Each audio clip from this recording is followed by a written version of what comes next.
People outside the organization have been saying for quite a while now that the Milwaukee Brewers don't have enough starting pitching to win consistently. Last year clearly proved those people wrong. However, fans shouldn't be too worried, because this group of starting pitchers are solid. Missed opportunities.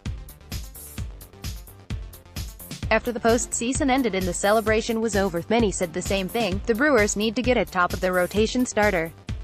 During the 2017-18 offseason, the Brewers missed out on Yu Darvish and Jake Arrieta, the two top pitching free agent targets.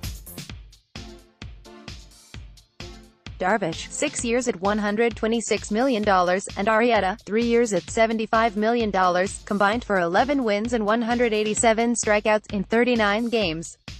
This offseason, with other needs, the Brewers resigned infielder Mike Moustakas, made trades to better the farm system, and signed one of the best catchers in baseball, Yasmani Grandal. The Brewers were linked to trade rumors for Corey Kluber and free agent Dallas Keuchel. For Kluber, the asking price was too steep for general manager David Stearns, who was not willing to part with top second base prospect Keston Hiura. In case of Keuchel, it seemed the dollar amount was too high, expecting similar money as Arrieta and Darvish. Stearns and manager Craig Counsell look confident going into 2019 with the current group of initial out-getters they have at camp. The days of the five-man rotation are over. The Brewers used 11 starting pitchers in 2018, with 7 making double-digit starts. Led by Jhoulys Chacin, the Brewers' starting pitchers won 51 games and worked 716.2 innings, or nearly half of the innings the Brewers pitched in last season. These stats don't tell the whole story, however. Wade Miley was missing the first part of the season, Zach Davies never fully recovered from an early season injury, Brent Suter was lost in July to Tommy John surgery, and 2017 ace Jimmy Nelson was recovering from off-season surgery. The Brewers were forced to use 11 pitchers by necessity. This season, the Brewers walked into spring training with 8 pitchers that could easily fit into the starting rotation. This provides questions. Let's see if we can provide some answers. Starts opening day.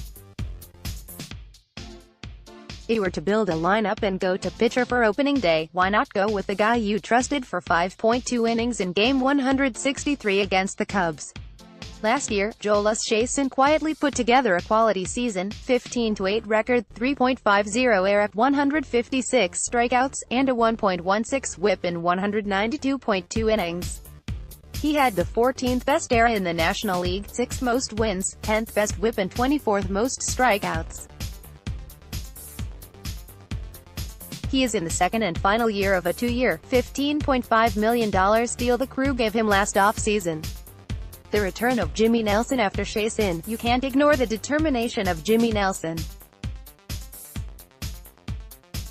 At Brewers on Deck, he made it known he wants to be the opening day starter, and wants to lead this team. However, the Brewers are taking it slow and careful with the 29-year-old.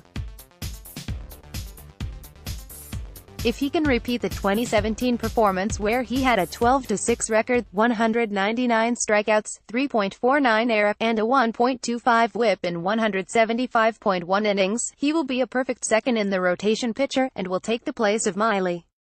The Brewers are being very careful with Nelson though, even giving him an additional day off to monitor his arm fatigue and discomfort early in camp. The young aces-in-waiting Corbin Burnes, 4th-round pick in the 2016 MLB Amateur Draft, made his pro debut in July 2018 and never looked back. Many thought he would be up and down and that at some point the Brewers would work him into a starting role, but it didn't happen that way. Burnes was lights out coming out of the bullpen. In 30 games, he was 7-0 with a 2.61 ERA and 1.00 WHIP. This offseason, Burnes was told and the Brewers made it public knowledge he would be looked at for the starting rotation. The 24-year-old seems ready for the pressure of starting in the big leagues.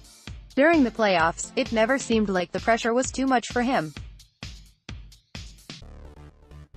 In 6 games he gave up only 4 hits in 9 innings, throwing in high-stress situations late in ball games against the Rockies and Dodgers.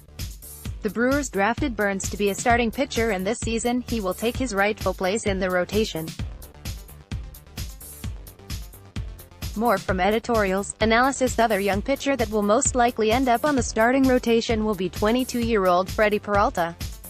Peralta came up to the big leagues on Mother's Day last season and dazzled the Brewers with a 5.2-inning shutout, raking up 13 strikeouts against the Rockies. Freddie did have his struggles though, finishing the season 6-4 with a 4.25 ERA. However, he did put up a 1.14 WHIP with 96 strikeouts in 78.1 innings, and worked out of the bullpen down the stretch and in the postseason. Peralta is just 22 and could do with some seasoning in AAA, but the Brewers know he can handle the workload, and given the chance he will be a good bottom-of-the-rotation starter in 2019. The last young pitcher the Brewers have that could snag a starting spot is 26-year-old Brandon Woodruff. The folk hero of NLCS Game 1 announced this week that he is preparing himself to pitch 200 innings. Woodruff had mixed reviews in 4 starts in 2018, but overall was strong in 19 games, going 3-0 with a 3.61 ERA and 1.18 WHIP during the postseason. He was strong in 4 games, going 1-1 with a 2.19 ERA and 0.81 WHIP. He will be given a chance to compete for a starting spot this season, and it's just as important to the Brewers' future rotation as well as their future. Can they bounce back?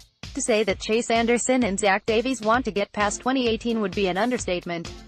Davies never really got in a groove after being injured. Davies just turned 26, and prior to last season, he owned a 31-18 record, with a 3.91 ERA, 1.297 WHIP and 283 strikeouts in 67 games. Like Nelson, if Davies can find his 2017 numbers, 17-9, 3.90 ERA, 1.35 WHIP, 124 strikeouts, 191.1 IPs, the Brewers will be happy to have Davies in the rotation. Anderson is a fascinating case. Chase is 45-36 in his 5-year career, including 21-12 in the last 2 seasons. His career ERA is under 4 and has 120 or more strikeouts since moving to Milwaukee in 2016, but last season it seemed he was on the verge of being benched. That benching happened, as he ended up getting pulled from the rotation in September and did not pitch in the postseason. Anderson made a promise to himself to bounce back. In early camp he is focusing on a new delivery, one that matches his delivery from 2017.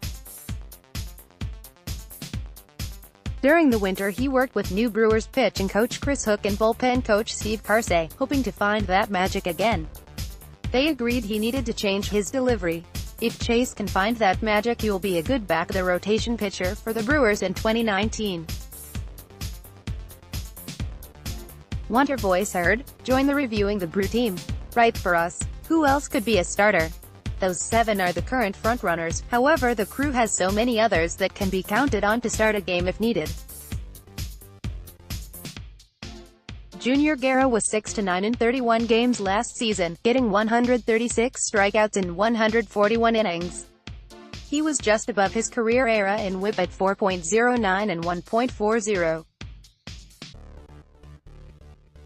He will most likely find himself in the bullpen in 2019, as he found success in September and October for the Brewers' playoff run.